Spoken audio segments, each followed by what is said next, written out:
At East Sussex and Brighton and Hove Record Office, we have around 1,000 years worth of records.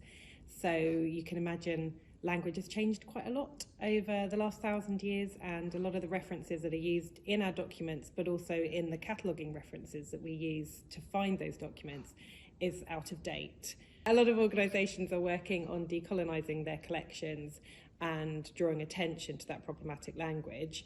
For a record office like ours, it's not just language around race, it's an ethnicity, it's also around health, disability, gender, sexuality. If you think about the terms that have been used across hundreds of years, and we've got all those newspapers and we've got all those official documents, that's a huge amount of offensive language, which is in the stores behind me, in those documents, and we don't know every word that's in every document. So we've got all of this language in our stores which our researchers and customers and our staff could be coming across at any point without any warning, which could cause offence and which we know that we need to address.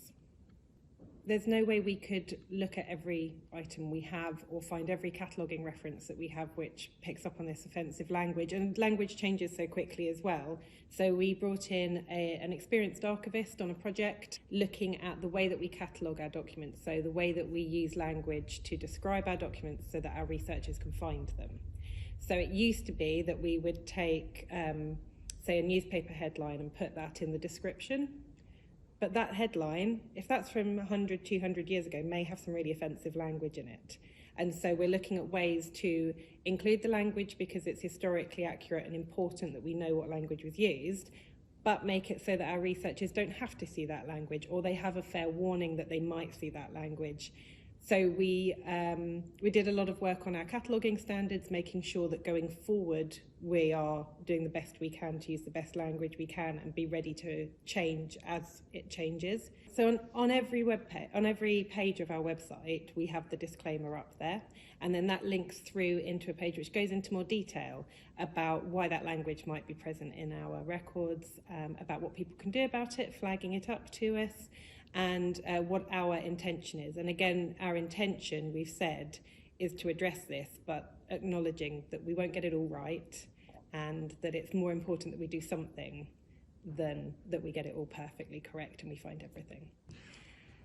So the project's been really well received. Staff in particular are really happy that we've completed this project because it's something which they're dealing with every day. A lot of archives, well, all archives I think across the country and probably across the world are dealing with this, and there's no true correct way of doing it. So we're feeding into a broader research. So our project has been used as a case study for the National Archive.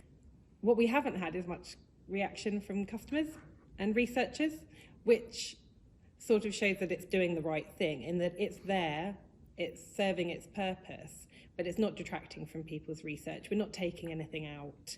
We're not putting in any barriers. If anything, we're just making life a bit easier for our researchers. They can now look at areas of research with problematic language in without having to use those offensive terms in their searches. The thing I'd share with colleagues is this looked like a huge project, and it is. It's massive. There's no way we could complete this piece of work, and it can feel really overwhelming, and it did feel quite overwhelming for a while, but even just chipping away at a small part of it has been really worthwhile. And I think because we can't do the whole project, we have that tendency to hold back. If we can't do it right and we can't do it perfectly or do the whole thing, then we don't start. And it's been really valuable to us to start and do a part of it, even if it's imperfectly, even if it hasn't completely finished. The fact that we've started it and we're showing that we're addressing those issues has been really important. Yeah.